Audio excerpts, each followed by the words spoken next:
What's the meaning of appeasement?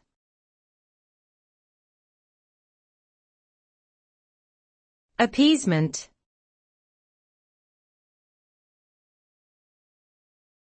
Appeasement.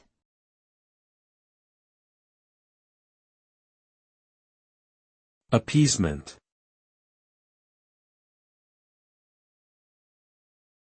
Appeasement.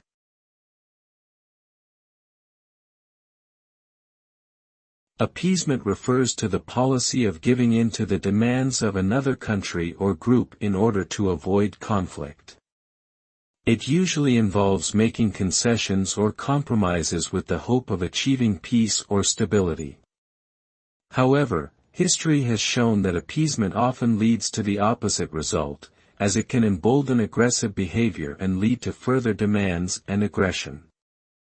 For example, the appeasement of Nazi Germany prior to World War II is widely regarded as a failed strategy that only served to strengthen Hitler's resolve and escalate the conflict.